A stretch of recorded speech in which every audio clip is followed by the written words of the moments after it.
Se o meu planejamento deu certo, esse aqui é o primeiro vídeo de 2023 do canal. E aí, então, se você já tiver passado um Natal bom, olha aqui, ó, eu tô gravando hoje de vermelho com uma luzinha verde, bem natalesco aqui. Feliz Natal pra vocês, que eu esqueci de falar no vídeo passado, mas fica pra esse vídeo aqui então. Feliz Natal e Feliz Ano Novo. E nós estamos gravando aqui no momento em que a Argentina joga com a Croácia pela semifinal da Copa do Mundo. Era pra gente estar nesse momento no churrascão vendo Brasil e Argentina pela semifinal, né? Mas era só segurar a bola por 4 minutos e o pessoal se jogou pro ataque.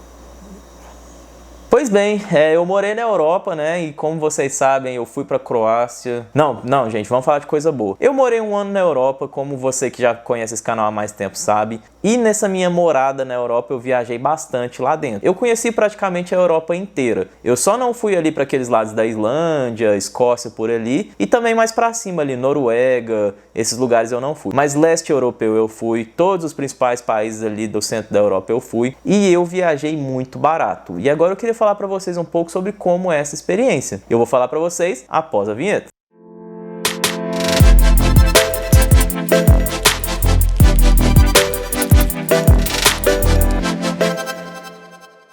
Oi, para você que não me conhece, meu nome é Henrique, sou fotógrafo, youtuber, videomaker e esse canal aqui fala sobre viagens, milhas, fala sobre o preço das minhas viagens, dicas de aplicativos, tudo para facilitar essa coisa apaixonante que nós chamamos de viajar. Esse é o primeiro vídeo de 2023 e esse canal foi lançado no dia 25 de janeiro de 2022. Então o canal tá quase completando um ano desde o primeiro vídeo. Então muito obrigado a todo mundo aí que assiste os vídeos, deixa like, deixa comentário. Peço que vocês se inscrevam porque eu tenho aí 80% do pessoal que assiste os vídeos que não é inscrito no canal. Vamos mudar esses números aí. Eu convido vocês para assistirem o vídeo primeiro, se vocês gostarem, se inscreverem, beleza? E vamos embora aí que esse ano tem muito mais conteúdo pela frente e eu espero que muitas viagens também. Eu morei um ano na Holanda. Eu consegui uma bolsa para fazer um curso de marketing, era um curso de graduação, que como eu já tinha formado em administração aqui no Brasil, eu entrei no último ano de um curso lá de marketing e em um ano eu sairia com 2 diplomas. Todas essas informações, tudo isso, como eu consegui, você consegue no card aqui. Tem vídeo aí, o primeiro vídeo do canal, inclusive, foi sobre isso, como eu consegui essa bolsa para estudar na Holanda. Então tem todas as informações lá, você pode conferir que tá tudo aqui no card. E como eu falei no começo, eu conheci a Europa praticamente inteirinha. Todos os principais países que você pensar ali do centro europeu eu fui. Grécia, Espanha, Alemanha, França, Portugal. No leste europeu eu fui para Croácia, fui para Eslovênia, Eslováquia, República Tcheca, fui para o Reino Unido, fui para Turquia, Suíça, enfim, foram muitos lugares que eu consegui visitar nesse um ano que eu morei na Europa. E tudo isso porque é tudo muito perto. Você pode, por exemplo, mudar de país de trem. Você não precisa nem pegar um avião. De trem, em 1 horinha de trem você vai para outro país. Olha o tanto que é sensacional isso. E eu só não fui ali para cima, eu fiquei com muita vontade de ir para cima, para Noruega, ali, em algum lugar para ver a aurora boreal. Não consegui ainda, mas é um plano que eu tenho e agora que eu tenho esse canal, podem ter certeza que quando eu realizar esse sonho, vocês vão ficar sabendo e vão ver todas as informações sobre isso também. Que saudade da época que com 1 hora de trem ou de ônibus eu mudava de país. Hoje com 1 hora de ônibus o máximo que eu faço é ir para Uberaba. E tinham muitas opções, como eu falei agora, você podia ir de avião para outro país, você podia ir de trem ou até de ônibus. Então era muito tranquilo, porque lá é tudo muito pertinho, os países são menores e tudo mais. E eu sempre calculava a distância que tinha entre ir de ônibus, por exemplo, ou de avião, que a de avião com certeza era mais rápido, né? Com os preços. Então já teve vezes que eu viajei de avião mais barato do que eu viajaria de trem ou de ônibus, por exemplo. Porque lá na Europa existem também as companhias aéreas que são companhias aéreas low cost, que fazem voos que você não tem despacho de bagagem. Você pode até comprar uma bagagem despachada se você quiser, mas ela é muito utilizada por mochileiros que viajam só com um mochilão e que levam esse mochilão lá no bagageiro do avião, naquele bagageiro acima do assento mesmo. Ele não precisa despachar a bagagem. E outra coisa muito comum é que quando esses aviões ficam muito cheios de mochilões, que o mochilão ele é um pouquinho grande, né? Eles oferecem para despachar sua bagagem até de graça. Quando você chega lá, eles falam, não, ó, o avião tá muito cheio, mas a gente despacha para você de graça. E aí é a melhor coisa possível, né? Que você não precisa viajar com peso nas costas e você não tem que pagar nada a mais sobre isso. Mas uma coisa sobre aviões low cost é que nem sempre os horários deles são os melhores. Já teve vez, por exemplo, que eu tive que dormir no aeroporto porque eu tinha um voo para pegar no outro dia 6 da manhã. E isso acontece por quê? Porque eu morei na cidade de Apeldoorn, que era uma cidadezinha pequenininha lá da Holanda, que ficava a 1 hora de trem de Amsterdã. E os voos internacionais, obviamente, saíam do aeroporto de Amsterdã. Só que o problema é que os trens começavam a operar só por volta das 5 da manhã. E eu tinha um voo às 5h30 em Amsterdã. Então eu fiquei com medo de não dar tempo de acontecer qualquer problema. A gente estava na época de inverno. E quando tem inverno na Europa, pode acontecer de trilhos congelarem, de trens serem cancelados e tudo mais. Então eu não quis arriscar. Então eu fui para Amsterdã no dia anterior, no último trem da noite, né, que era meia-noite. Cheguei lá 1 da manhã e tive que ficar lá no aeroporto esperando até o meu voo, que era só 5h30 da manhã. E esse voo foi de Amsterdã para Londres. E quando eu vi que muita gente estava fazendo isso, era muito comum de fazer, justamente porque o pessoal prefere passar ali um tempinho no aeroporto esperando para poder pagar mais barato uma passagem. E eu vou falar para vocês quanto custou essa passagem, tá? Tá daqui a pouco no vídeo. E como eu já falei no meu vídeo sobre trens na Europa, que também tá aqui no card, quando você viaja de trem ou de ônibus, você não precisa mostrar o seu ticket na hora que você tá entrando no transporte. Você simplesmente entra, não tem ninguém conferindo, ninguém parando, tudo isso para agilizar o processo. Você entra, senta no seu assento e aí durante a sua viagem vão passar vários conferentes falando assim, me mostra aí seu ticket. Você tem que mostrar, eles vão ter uma maquininha lá checadora, eles vão bater o código de barras na maquininha e vai ver se você tá na sua viagem certa ou não. Como por exemplo, teve uma vez que eu tava na Itália, eu tava indo, se eu não me engano, de Veneza para Bolonha, e lá na Itália tem 2 tipos de trem, eu tava indo de trem, né? Tem 2 tipos de trem, tem o trem normal e o trem que chama Frecciarossa, que é um trem mais chique, é um trem mais gourmetizado. E acontece que tinha na mesma estação, na mesma pista que eu tava esperando meu trem, tinha um trem normal, que era o meu, que ia passar, vamos supor, às 4 da tarde, e tinha um trem às 3h55, que era o Frecciarossa, que fazia o mesmo trajeto. Então, quando chegou o trem 3h55 e tava escrito lá Bolonha, eu nem olhei o número do trem no meu ticket, eu vi lá, tava indo pra Bolonha, eu falei, não, beleza, é esse mesmo. Entrei no trem. E aí, eu ainda dei sorte que o assento que eu tinha comprado, ele não tava ocupado por ninguém. Então, como ele não tava ocupado por ninguém, eu falei, tô no lugar certo, né, esse é o meu assento mesmo. E fui na minha viagem tranquilo. Quando eu tava já mais ou menos 1 hora lá de viagem, passou um conferente, pediu pra olhar meu ticket, e aí ele foi, olhou meu ticket e falou assim, você tá no trem errado. Aí eu, como assim? Aí ele falou, isso aqui é o Frecciarossa, seu trem é o normal, esse trem é o errado. E aí, enquanto eu tava tentando explicar pra ele, ele já tava lá digitando lá a minha multa. E eles têm que receber essa multa na hora, porque eles não te dão a chance de você, por exemplo, só amassar um boleto e jogar fora. Então, ele me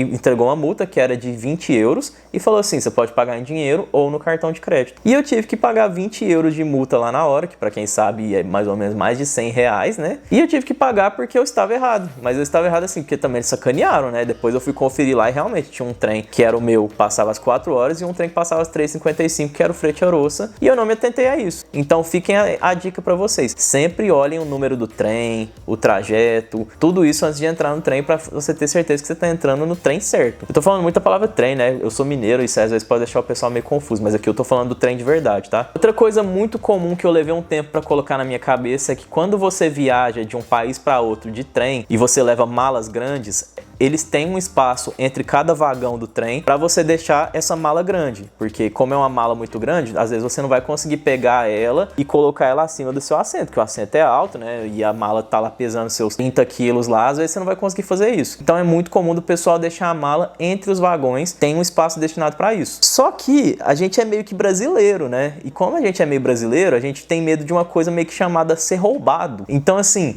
na primeira vez que eu fiz isso, que foi da Holanda, da minha cidade, de Apeldoorn, olha, de Apeldoorn passava um trem e ia para Berlim. Então o trem parava na minha estação em Apeldoorn, eu entrava e em 4 horas eu tava em Berlim, na Alemanha. Olha que sensacional. Mas aí na primeira vez que eu fui viajar com uma mala grande, que eu tive que deixar no corredor, eu ia lá toda hora. Em todas as paradas e estações, eu levantava do meu assento e ia lá ver se ninguém ia pegar minha mala por engano ou sendo roubado ou não. E eu vi que o pessoal não tava nem um pouco ligando para isso. O pessoal já tava acostumado com isso, eles sabiam que era super normal e ninguém tava preocupado com roubo, porque assim, pode acontecer de você ser roubado, furtado na Europa? Pode, claro. Mas em mala, assim, eu diria que é um pouco mais difícil do que se fosse aqui no Brasil, né? Que alguém pode pegar sua mala e simplesmente sair e você só vai perceber quando chegar no seu objetivo lá que você não tem mais essa mala. Então, assim, eu como brasileiro, eu tive que me esforçar muito para aceitar isso, mas aí depois de um tempo que eu já tava viajando muito, eu já deixava a mala lá, deixava até mochilão, ia embora pro meu lugar, dormia e não tava nem aí. Eu nunca tive problema nenhum. Mas é óbvio que você tem que ter cuidado sim, não significa que você vai deixar seus objetos largados lá, a carteira largada na mesa e dormir do lado. Você também não pode ser bobo, né?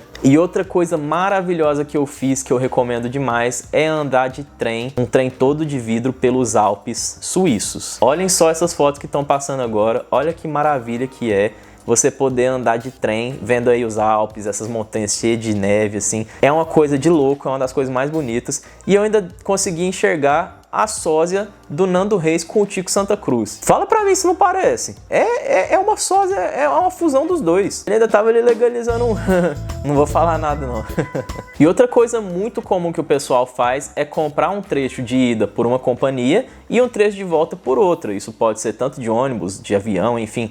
O pessoal sempre vai pelo que é mais barato. Inclusive tem um aplicativo que na época chamava Go Euro, ou seja, Go Euro, que você colocava lá, você colocava o seu trajeto e ele te dava opções de trem, de avião, de tudo que você queria. E você conseguia ver, por exemplo, então tá barato ir de avião, mas tá mais barato voltar de trem. Então beleza, eu vou de avião e vou voltar de trem. Ou o contrário, barato voltar de avião e ir de trem. Ou então, tá muito barato ir de avião e ir de trem tá caro e tá demorado. E aí você conseguia fazer essas contas para saber o que você ia fazer. E uma coisa maravilhosa sobre a Europa que eu acho é a possibilidade de você passar um final de semana em outro país. Então vamos supor, se chegou o final de semana, você quer fazer uma viagem, em 1 hora de avião você vai para Londres. Em 1 hora de avião você vai para Praga. Em 1 hora de avião você vai para Budapeste. E aí nisso tudo você vai, passa seu final de semana lá, pega um hotelzinho, dorme tranquilo, volta no domingo e segunda você já está trabalhando de novo. É assim, é uma coisa de louco isso. E se você tiver uma conta de celular europeia ou comprar um chip europeu, saiba que ele vai funcionar em todos os países que fazem parte da União Europeia. Então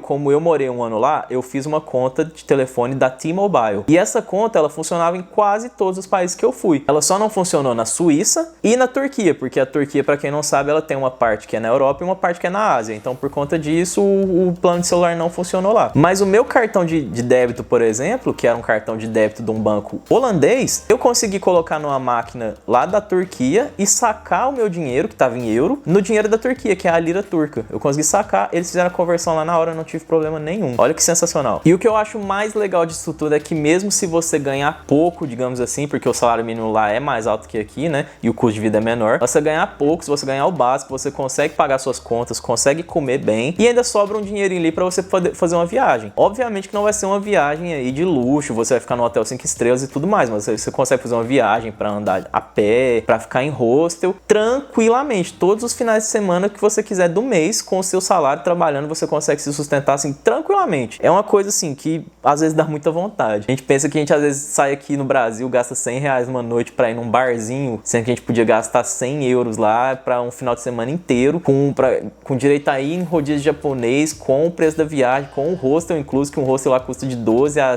15 a 20 euros.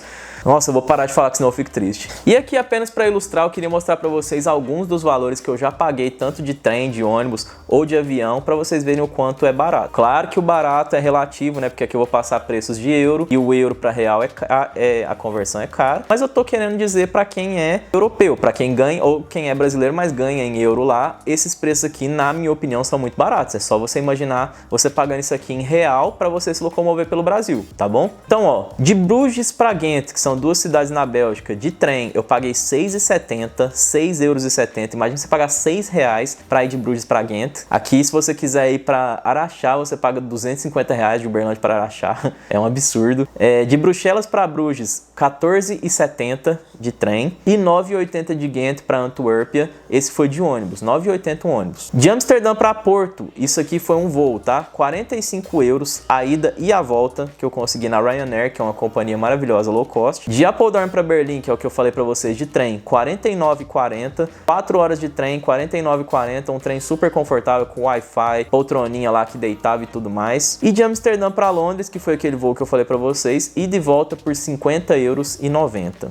Imagina você chegar no seu final de semana e falar assim, eu tenho 100 euros pro meu final de semana. Então eu vou gastar €50 na minha passagem, €15 no meu hostel, já foi 65. E ainda sobra €35 para você comer. Vai dar para você jantar num restaurante chique? Não. Se você não se importar, você consegue comer McDonald's, que você paga €5 para comer numa refeição. Consegue comer uma refeiçãozinha mais ou menos ali por €15, com arrozinho, com uma carne, você consegue tranquilamente. E nisso você faz o seu final de semana acontecer em outro país e passeia e tudo mais. Vamos colocar €150 então para um final de semana inteiro. Eu fico sem palavras, eu sinceramente fico sem palavras. Então morar na Europa foi uma experiência fantástica. Muita gente me pergunta por que eu voltei, sendo que eu fico maravilhado sempre.